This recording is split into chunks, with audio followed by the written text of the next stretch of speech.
सावित्री अपने दामाद को जैसे ही अपने प्राइवेट पार्ट में देसी तेल लगाते हुए देखती है तो सावित्री का दिमाग ठनक जाता है। उसे देखने के बाद जो हुआ, सावित्री ने कुछ ऐसा कदम उठाया जिसे सुनने के बाद आप सभी के रोंगटे खड़े हो जाएंगे और पैरों के नीचे से जमीन खिसक जाने वाली। दरअसल दोस्तों यह सच्ची घटना राजस्थान की है। दरअसल दोस्तों बात कुछ ऐसी होती है, गर्मी का मौसम होता है दोस्तों। सावित्री की जो बेटी होती है उसका नाम अंजलि होता है। अंजलि अपने मायके आती है तो उसके जो सासू माँ है वो देख करके उन्हें काफी ज्यादा खुश हो जाते हैं और उनकी खातिरदारी में लग जाते हैं। और दोस्तों उसकी सासू माँ हर रोज की रात उसकी सासू माँ हर रोज की रात देसी तेल ला करके अपने पास में रखती है और सिरहाने लेकर सो जाती है। और उसका दामाद फिर सोच में पड़ जाता था कि आखिर ये देसी तेल का हमारे सासू माँ करती क्या है। ठीक है, उसके बाद में उसके दामाद उसका सच का पता लगाने के लिए उसके खोज में लग जाता है।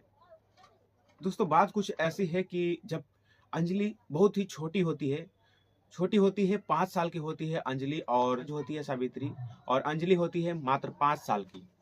तभी अंजलि का पिता जो है यानी सावित्री का पति किसी बीमारी के वजह से उनका डेथ हो जाता है और सावित्री बेचारी अकेली हो चुकी थी और वह उसके साथ में एक उसकी बेटी थी जिसका नाम अंजलि था।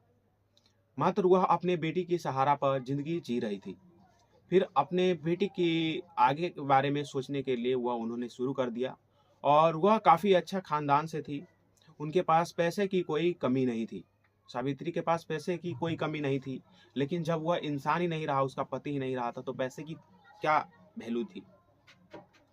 तभी वह अंजलि के बारे में सोचती है।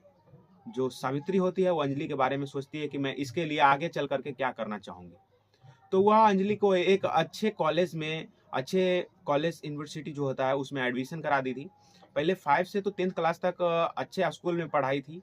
ठीक है, उसके बाद में जब वह 10th क्लास से ऊपर गई, 11th क्लास में गई, तो वह उसको अच्छे कॉलेज में एडमिशन करा दिए थे, जिससे अंजलि बहुत ही अच्छी हो गई थी पढ़ने और लिखने में। और अभी वह 20 साल की हो चुकी है।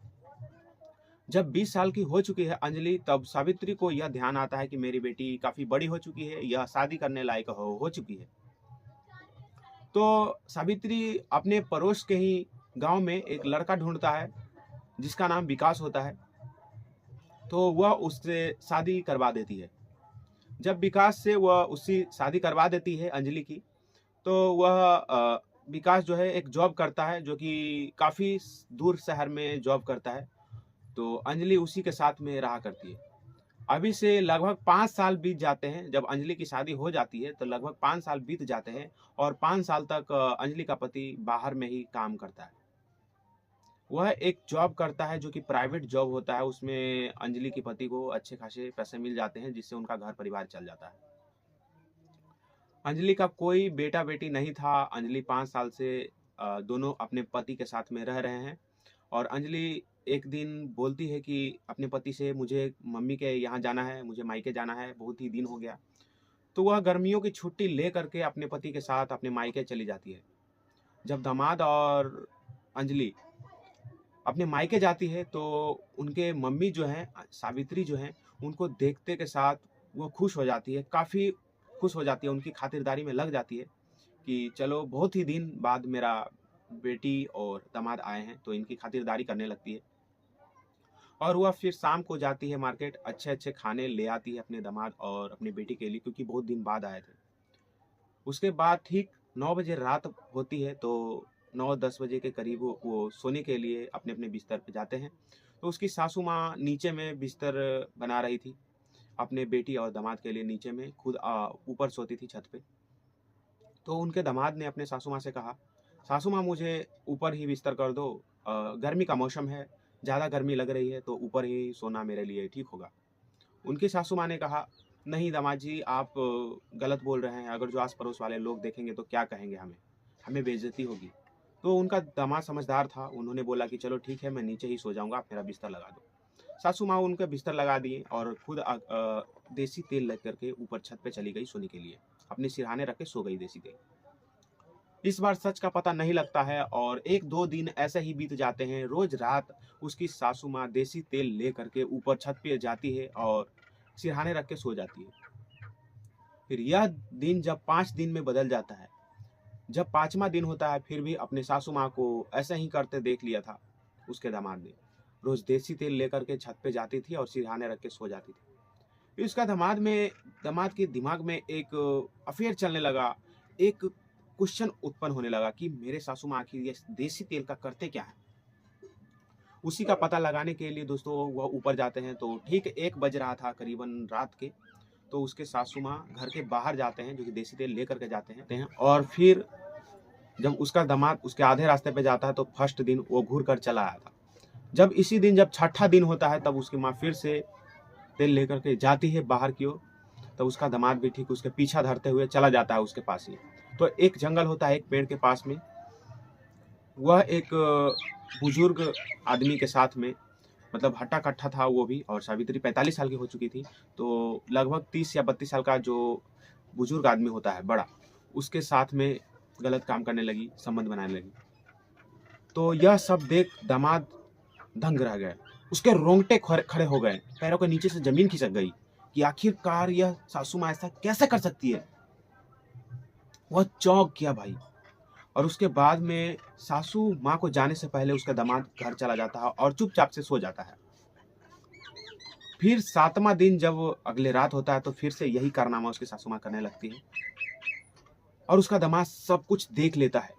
वह 2-3 बार संबंध बनाती है और फिर जब थक जाती है तो वह अपने अपने घर आ जाती है। फिर इस बार दामाद उसके गेट पे ही खड़ा रहता है, सासू माँ को यह सब बातें बता देता है। सासू माँ को जब यह पता चलता है कि मेरा दामाद मेरे बारे में जान गए हैं तो उसके रोंगटे खड़े हो जाते हैं। वह बोलने लगती है, बेटे मुझसे गलती हो गई, मुझे ऐसा नहीं करना चाहिए था, यह बात किसी को नहीं बताइएगा। दामाद ने कहा कि आप ऐसा क्यों कर रहे हैं। तो सावित्री ने कहा कि जब मेरी बेटी 5 साल की थी तब मेरे पति गुजर गए थे, मैं अकेलापन महसूस कर रही थी, इसीलिए हम अपना एक साथी ढूंढ लिए हैं जिससे हम खुश हैं। मेरे भले और बुरे समय में वो काम आते हैं और मैं भी उसके भले और बुरे समय में काम आती हूँ। वह मेरे खातिरदारी करते हैं, मैं उनकी खातिरदारी करती हूँ। तो मैंने एक लाइफ पार्टनर चुन लिया है जिससे मैं खुश रहा करती हूँ। तो उनके दामाद ने जब यह बात सुनी तो फिर उन्होंने कहा कि आप ये बहुत ही गलत कर रहे हैं, मैं तो यह बात किसी को नहीं बताऊंगा, लेकिन दोबारा आपके दरवाजे पे कभी नहीं आऊंगा। फिर अगले ही दिन दोस्तों अपने बेटी, जो सावित्री की जो बेटी होती है, उसकी जो धर्मपत्नी होती है विकास की, तो विकास कहता है अपने धर्मपत्नी से अगले ही दिन जैसे ही सुबह होती है, बैग उठाओ, अपना सामान उठाओ, चलो अपने घर चलते हैं। फिर अंजलि के मन में एक आता है कि आप ऐसा क्यों कह रहे हैं। उसके मन में एक सवाल आता है, आप ऐसा क्यों कह रहे हैं, आप घर जाने को अचानक से यह आपको हो क्या गया है। तो वह फिर भी सच नहीं बताते हैं और अपने पत्नी के साथ में जिद करके उनको घर लेकर चले जाते हैं। तो दोस्तों यह कहानी से मेरा आप सभी के बीच आप सभी को परेशान करना नहीं था, बल्कि आप सभी को सतर्क और जागरूक करना था कि यह घटना समाज में हो रही है तो कहीं ना कहीं ये गलत है। तो आप सभी को सतर्क करना मेरा अभिप्राय था। सो वीडियो अगर दोस्तों अच्छी लगी हो तो प्लीज़ हमारे वीडियो को एक लाइक कीजिएगा, चैनल पे नए हैं तो सब्सक्राइब कर लीजिएगा और बेल वाला बटन जरूर दबाइएगा ताकि आगे वाली वीडियो आप सभी के पास जरूर पहुंचे।